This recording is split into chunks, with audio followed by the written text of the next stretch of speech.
I iniciem ja el que són les ponències i les sessions de treball.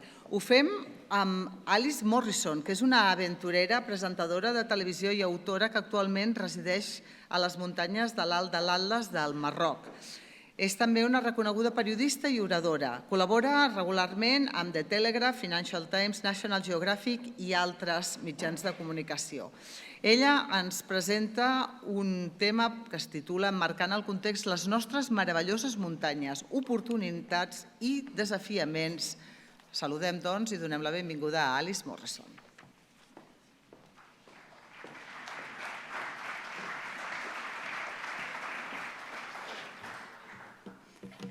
Buenos días. Lo siento, no hablar español, catalán, so cuatro.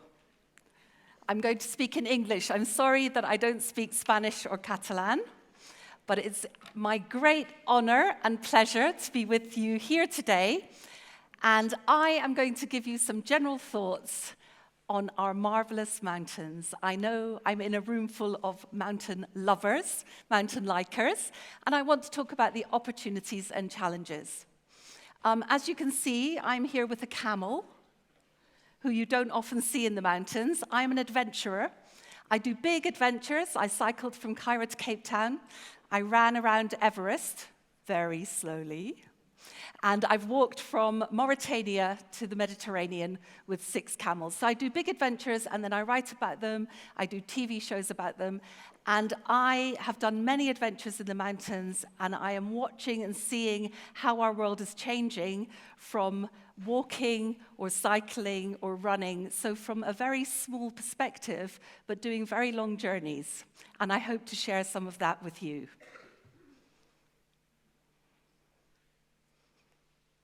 I hope to share some of that with you. I want to, excuse me, can we? It's not working? This is my home. This is my terrace. As you can see here, I live in a very small community in the heart of the Atlas Mountains of Morocco. Has anyone been to Morocco? 1, 2, oh, a lot, excellent.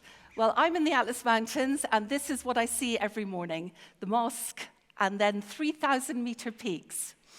My community relies very heavily on tourism. We're at the base of Mount Toubkal, North Africa's highest mountain, 4,167 meters, and tourism has transformed the village I live in completely.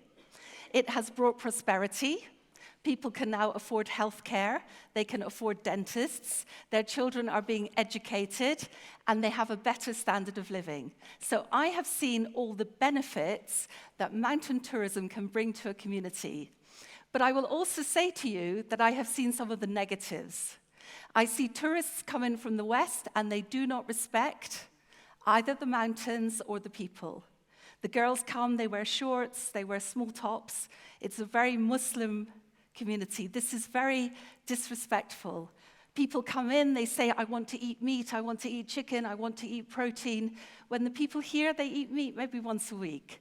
So I think what I would say to you as well is it's so important that when we bring people to the mountains, we also help them understand the community they come to.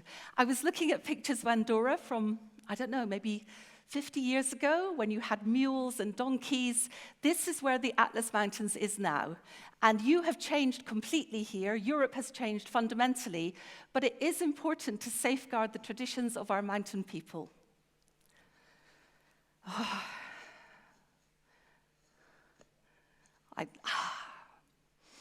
So I'd like to talk to you about what mountain activities you have. So here you can see hiking, mountain biking, ice climbing, skiing, spa and wellness, bird watching, yoga, wildlife, mountain gorillas, and of course, huge events like UTMB. So can you stand up if your main source of income or your main interest is snow? Can you stand up? Stand up, please. 1, 2, 3. Very few. Is your main interest wellness, spas? Can you stand up? Oh my goodness, is it hiking? Someone give me a clue. It seems to me that in the mountains we have a variety of things we can do. But at this time we are facing severe challenges. Lots of opportunity, but I think we all know that there are lots of difficulties. 2 reasons for mountain tourism. There are only 2 reasons in my mind. One is to share the mountains with people, to show them the glory of where we live and work. And the second reason is to benefit the mountain communities. I love this part. Here we go. So the current scenario, you're going to hear today from experts, statisticians, people who can tell you much more than I can about the figures. But it is interesting. So in 2019, before Corona, of course, 16% of international tourist arrivals worldwide were in the mountains. 1.1 billion people live in the mountains. That seemed like a very high figure to me. And if you look at it, if you have 375 million visitors, then you have 1 visitor for every 3 people who live there. And the question, because I don't have an answer, is this a good ratio? Do you want more people in the mountains, or do you want higher value people in the mountains? Because obviously I walk and I have a tent, so I don't bring a lot of money to a mountain economy. Whereas if I stay at a beautiful spa, have massage, facials, go skiing, buy all the clothes, then I bring a lot more value. And I think it's really important to be honest about what you want from your visitors. So I want to talk about 2 different things here. Can you believe that Corona was only 4 years ago? Unbelievable. This was this is in Japan, when they were praying to the deities to stop Corona and make it go away, which of course they did. But during that time, there was an advantage. We saw an incredible upsurge in people walking outside, doing sports daily, and in wellness, in buying wellness products, there was a surge in people buying outdoor clothing, even if they were just walking in London or in Paris or in Barcelona. So this is something that we witnessed. The question I have, and I'm sure it will be answered during this Congress, is has that continued? Because many of the lessons we learned during Corona, I know I've forgotten already. When did you last sanitize your hands? I haven't for months. So I think, did that continue, and how can we exploit it? And I want to tell you the story of this lady here, Trini, London. Does anyone use her makeup in this room? She's quite a British bride. Yes. So the reason I'm talking to you about Trini is it's a very interesting marketing lesson. Her business exploded during Corona. When she started, everyone said, you're a woman in her 50s, makeup is a saturated market, you have no chance of success, you're going to fail. She put her house up for mortgage, she got money from her friends and family, and she was determined. She did an incredibly clever thing, and I think this is something, honestly, that mountain marketing still does not do. She got 200 ordinary women, all different, young and beautiful, old and wrinkled, people who'd had plastic surgery, people who were completely natural. She got 200. She took them into her own kitchen in her home, so she made it personal, and she videoed them having a makeover with her makeup, and she put it online. TikTok, Instagram Reels, Facebook, YouTube. And it exploded because every single one of those 200 women looked like another woman in the world. If you look at skiing advertising or spa or yoga advertising, what do you get? You get a young, beautiful, white, blonde woman or a young, beautiful, white, blonde man aged around 25. Trini was very clever. She did everything digital first. And her company, I don't know why this is happening to me. Her company is now worth $300 million because she did it digitally first and she appealed to people individually. She didn't say, this is us, we do skiing, or this is us, we do lipstick, come and get it. She went, I do lipstick for you, sir. You are my client. And I think that's something we can really learn from. Talking about education, as I've said, I live in a very small community. This is my home. These are my neighbors. It's a birthday party. And this young, beautiful woman you saw in the brown hijab and the brown jalaba, her name is Fatima Zahra. She's 22. Her mother, I live with 4 families. Her mother is illiterate. She never went to school. She doesn't even speak Arabic. She only speaks Tashlahit, the language of that region. All of the other women in the Doar are the same. They only speak Tashlahit. They didn't go to school. They can't read or write. Fatima Zahra has been to school. She's been to university. She's currently studying tourism and law. And in the mornings and the evenings, she's a cleaner in a hotel. This summer, she was sent to the UK on a stage. She did an internship. Her life is going to be completely different from the life of her mother in one generation. And honestly, she's so excited. She's able to provide for her family because her father is very ill. He can't give any money. And for her, the future is incredibly bright, and it's because of tourism.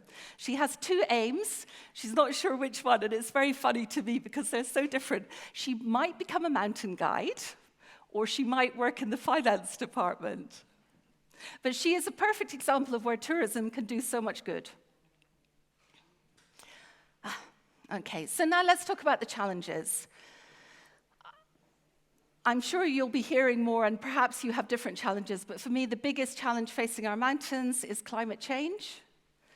Absolutely appalling. So again, I'll give you my own example. I know reading the news, in Europe, too little snow. In America, too much snow.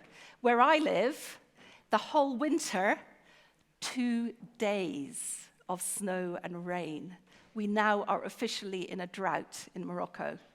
So usually I have to clear the snow from my house. I'm at 1,750 meters. This year, snow is only at 3,000 meters and above, and we've had 2 days in a whole winter. So if you don't think everyone knows that climate change is real, and I think the question is, how are we going to adapt to it? Is the wellness market something that we go into? If the snow disappears from our mountains, what else are we going to do to attract visitors? And there is, of course, an enormous opportunity as well. So here's me. This is 2 years ago, where I live, trekking through the snow.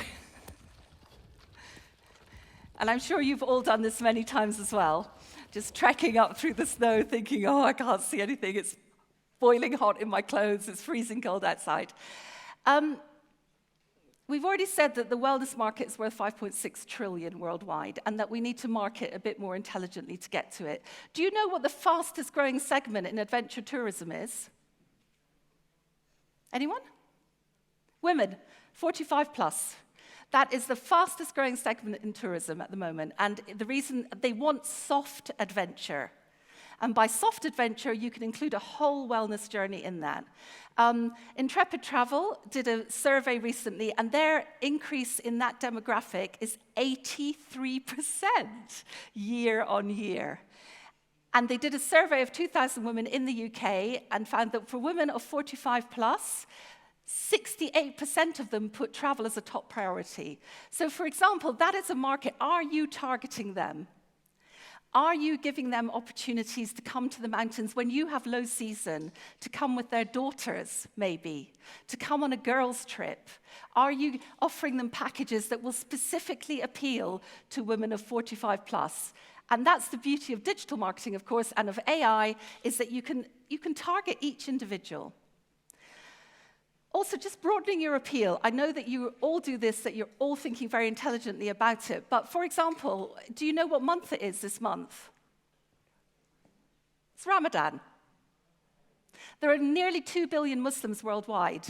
Have any of you done a specific Ramadan post or message on your social media or for your destination to those potential customers, many of whom are very wealthy, many of whom would love to come to the mountains, and in fact do in my area? They come for the summer because it's cooler. So I think what I would say to you is, in terms of opportunity, it's not only looking at your existing market, but also looking at a bigger one. Bird watching. 46 million people worldwide say their best hobby is bird watching. they also spend money. So for me, if I were involved in selling a destination or selling a tourism offering, I would not only be looking at improving my current and the known things like having my own UTMB, for example, fantastic idea, but I would also be looking at these other markets and how with the digital era we live in, we can target them specifically. So this is a picture from the next valley from mine. I was in the Moroccan earthquake. I was woken from sleep just after 11 o'clock with a terrible bang, bang, bang! And I ran from my house. The walls, if you've ever had that nightmare, where the walls are coming towards you in your house, mine were. The walls were moving. I ran into my yard, which I share, and underneath my feet, the ground was going like this. It was like being on the sea, and 3,000 people died. The reason I know that our mountain communities will succeed and that will thrive and that will work together to make them better is what happened after the earthquake. That day, I saw mountain guides from my region leaving their families 6 hours after an earthquake which killed so many people, leaving their families to bring tourists to safety. Mountain people always care for their guests, and I think that comes over. From the outside, I got hundreds of messages because people know I live in Morocco saying, do you know if Mohammed, he was my guide 4 years ago, he lives in this village, do you know if he's safe? People trying to send money, people coming together. And for me, that is the whole reason why our mountains are so important. It's the people who live in them and those communities that we can help and that can profit from this beautiful trade, and also sharing the mountains with others. And I think this is the European Outdoors Group, this is their motto, and I would urge you all, and I'm sure you want to, but how do we, in this conference, in this Congress also, let's think about how do we give back more than we take from our marvelous mountains. Thank you very much.